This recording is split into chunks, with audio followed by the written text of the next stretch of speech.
Shalom, shalom. This week's Parsha is Parshat Balak, and there is messages for the children of Israel and for every nation of the world and for anybody, for that matter, who wants to live a peaceful existence of blessing and not to be inundated with curses and difficulties, which we have experienced. So let's take a look at how we can achieve that. What does this Parsha tell us?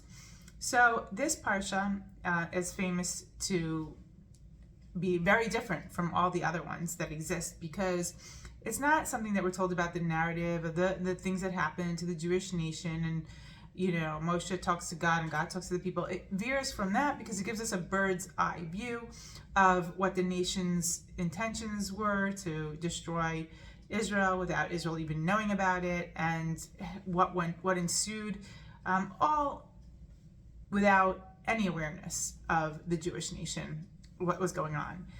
So it is different, and I think it's very important, and I think the reason why it's in there is because God wants us to learn certain things, besides the fact that it's a crazy amazing story. But I think crazy amazing stories are not the qualification for getting into the Bible, but eternal lessons are. So what are those eternal lessons? Okay, review. Okay, Balak, the king of Moab at the time, sees the Jewish nation has left Egypt. They're coming on the way. They are huge nation, huge. And he's fearful. He thinks that they're going to, as he says, lick them up and obliterate them on the way. So his one plan is not to do all sorts of other things, but to have, he figures they're a spiritual nation, apparently, because all these things that have happened to them. So he thinks that what he's going to do is go to Bilam, who's famous prophet, who he says, I'm returning to you to help me to curse this Jewish nation, because whoever you bless is blessed, whoever you curse is cursed.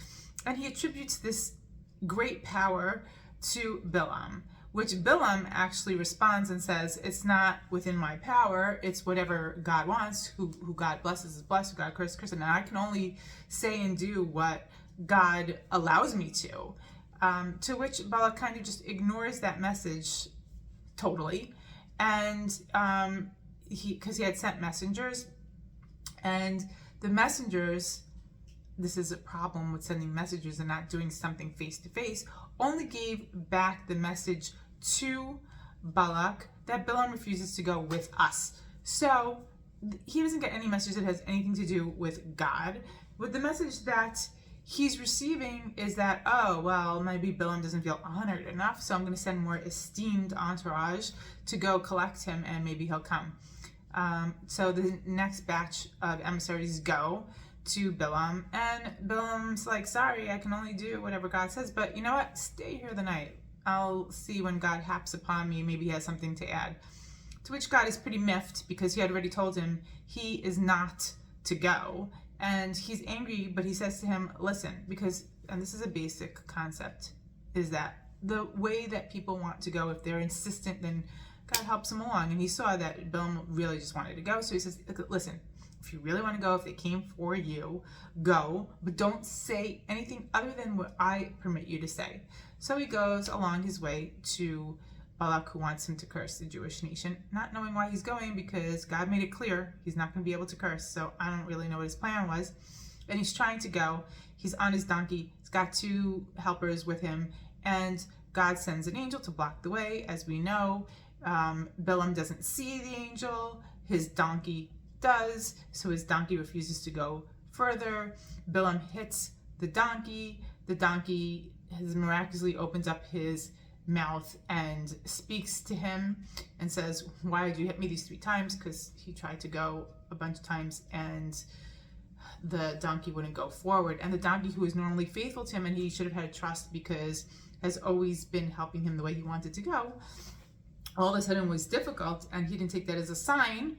He just got mad and angry and wanted to go. Anyway, eventually this angel of God, God makes the angel apparent to Bilam and says, why have you hit this donkey who's been faithful for you these 3 times? And he's like, oh, sorry, I didn't know, that you are like this godly angel, and if you really don't want me to go, I won't go, And he's like, no, go, but you got to stick according to God's plan. Okay, so he goes on his way. And he gets to Balak, and Balak, not getting the concept, which Bilam tried over and over and over to drill into his head, that he cannot curse this nation. They are blessed. Who God has blessed is blessed. If God is cursed, and he can't curse this nation. But Balak is just insistent and thinks that he can somehow get around it with this divinations and any sort of machinations, things that, whatever he wants, these magical powers, some sort that he thinks that Bilam can do. And we know that he tries 3 times. He goes up different vantage points, looking down at the nation, trying to curse the nation of Israel, because this is what Balak really wants. And Bilam keeps telling him the same thing, comes out with these words of blessing, that the famous Matovu Ahalacha Yaakov, how goodly are your tents, Yaakov.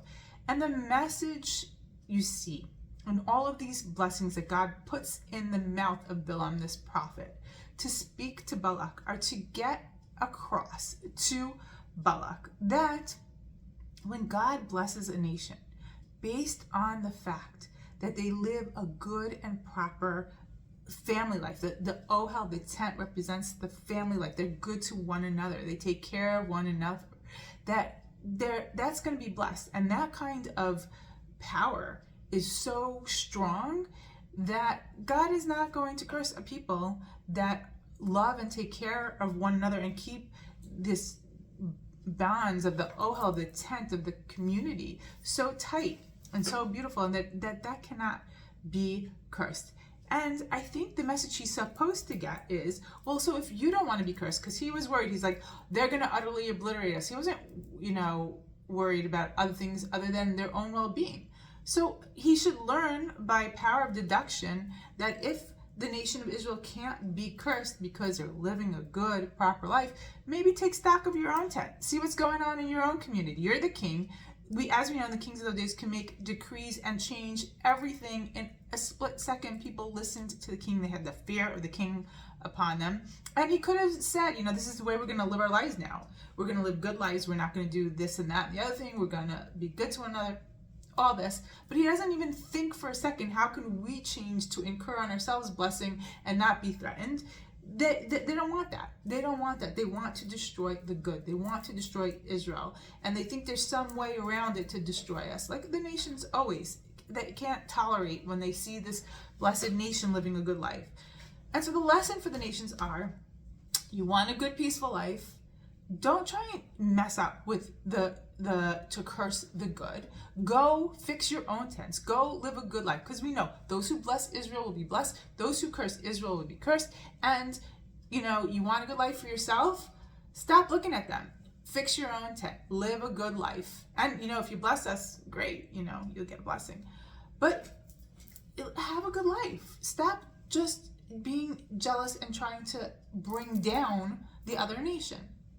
And this is an essential lesson, and an essential lesson for us, because in that parsha, we got lucky in the beginning because we were living good, proper lives, but they tried to trip us up by setting us up to do things with the daughters of Moab, which we shouldn't have done, which eventually, when they, were enticed and they were going and they were intermingling with the women, that was their trick and their plan in order to seduce them, and then they convinced them to have idol worship and do things through their desires, and that's how we got tripped up, because the men weren't thinking about their tents at home, meaning, I don't know if they were having adultery, but if so, their wives or their children or their parents or their community, or how what they were doing was going to affect the big picture. They forgot about their tents based on their own drives.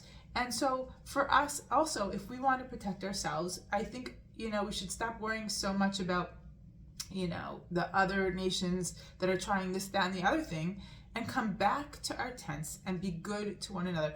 And we're always talking about the Haredi and the Chiloni, the different kinds of people not getting along and how to get along. And it's very, very, very important. Yes, it is important.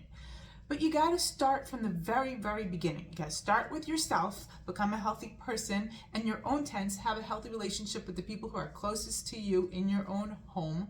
And that is very, very difficult. But you can't have a good relationship among different sects and different factions if you don't even know how to have a good relationship with the person sitting next to you in your house, or with your brother or sister or mother or son or whatever. We have to work on that, because it's a way of interacting with people that will come through, and no matter what we do, and that's the only way for us to succeed in life.